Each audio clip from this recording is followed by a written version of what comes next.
So this video is about a very important event that happened a few days ago and that many newspapers overlooked or covered just swiftly. And this event is the Chinese Communist Party Congress. Why is it important?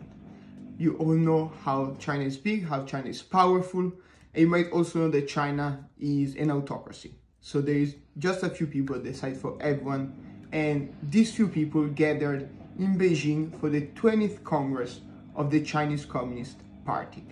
This Congress happens every 5 years, so this was 100 years after the first one. And sadly for all of us, I think, that love democracy, freedom, and human rights, this Congress was a confirmation that China is turning even more authoritarian and even more anti-democratic. In this Congress, there was, by the way, something very positive that happened is that before the Congress, the first protest in many, many years, or the first known protest happened on a bridge in Beijing. A protester put like some banners against the Xi and against the kind of like dictatorship of China, burned some tire, and obviously then was removed and disappeared. But it's very important to see that some protests are still going on, even if undercover, even if it's small gatherings, because it shows that civil society in China did not completely disappear.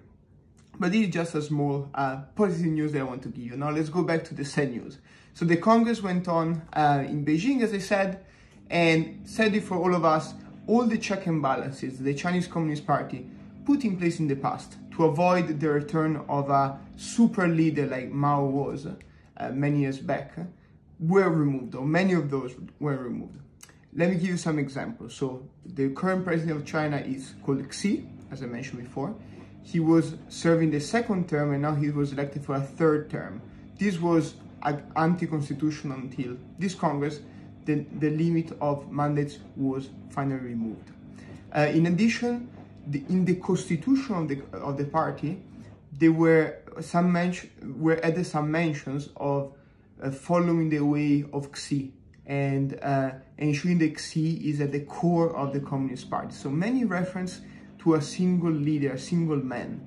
And we all know that this is very dangerous. And this is something that even the Chinese dictatorship knew, but could not protect itself from. So we see more and more the rising of a single dictator. Very dangerous. We know how these things go down in history.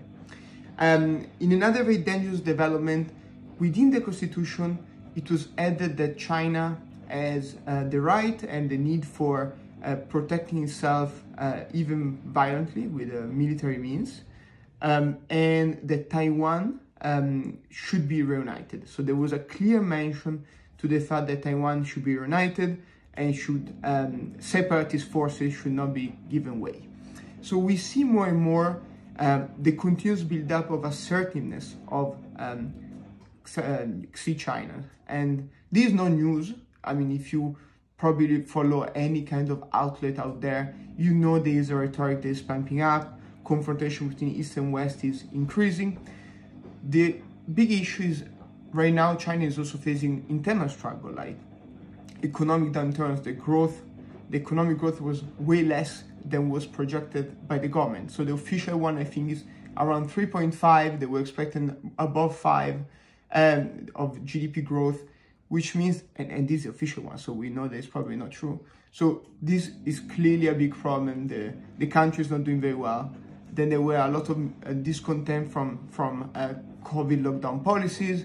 And this is not to say like I would love China to be a paradise, but we know that when there are internal trouble, like in Russia, what often happens that dictators turn outside, bring the attention outside, becoming very aggressive in foreign policy to distract the public for what's going on inside. So it's an additional element that brings fear and uncertainty to the region, but also to the overall world, because China is the biggest country on this planet, second biggest economy of the world, one of the biggest army, I think the third biggest army on the planet. So we all are touched by that. And this also plays in the same narrative and risk that we see around the planet. In Russia, as in other countries, like, said, even in democracy, like Western democracy, the UK, where protests are more and more curtailed, it's kind of the whole planet is getting used to the idea that democracy should not be expanded for sure. And it's also normal that in certain places democracy completely decay, or the hope of democracy completely decay. And this is something that we at Atlas, but I think many other people around the planet, are not willing to accept.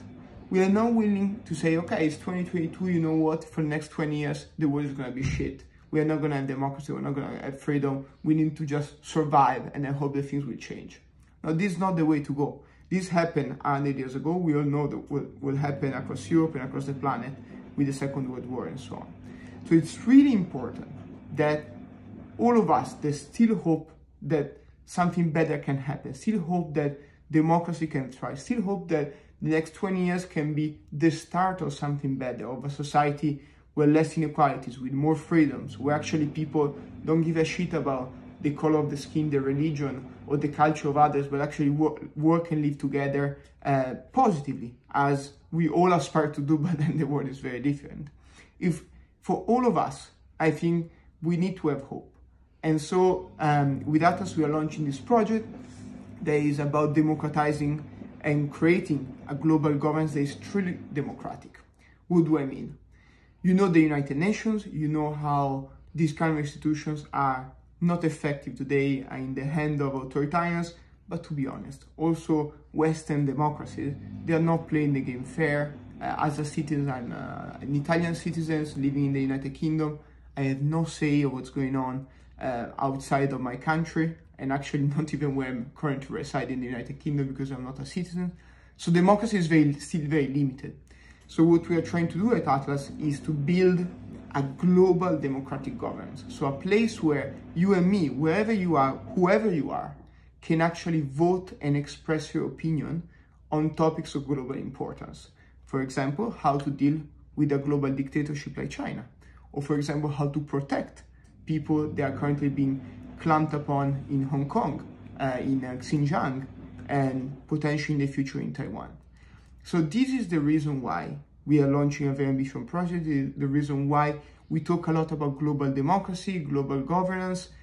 These topics are sometimes boring, distant, but actually is the best hope we have as humankind to get together, to go a bit beyond the classic fist fights that have characterized human history for the last many thousand years, and to understand that whether I speak with an accent or not, whether I'm white, black, or another color, whether my religion is Christian, Muslim, or different, it does not matter in the way we collaborate, in the way we relate to each other. And actually differences probably strengthen each other in 99% of the cases. So this is why we're trying to create a platform that can unite us all. I'm not sure we're going to be successful. I'm sure that this is what the world needs, because if you see the rise of China, if you see what's going on in Russia and Ukraine, but there are so many other cases. And again, as I said before, democracies are not immune to that. We have now far-right government in Italy, still in Brazil. Hopefully this will change, but there are many places where forces and powers that are completely against the expansion of freedom, or the idea that humanity should evolve to the next level and get together, are still dominating these countries.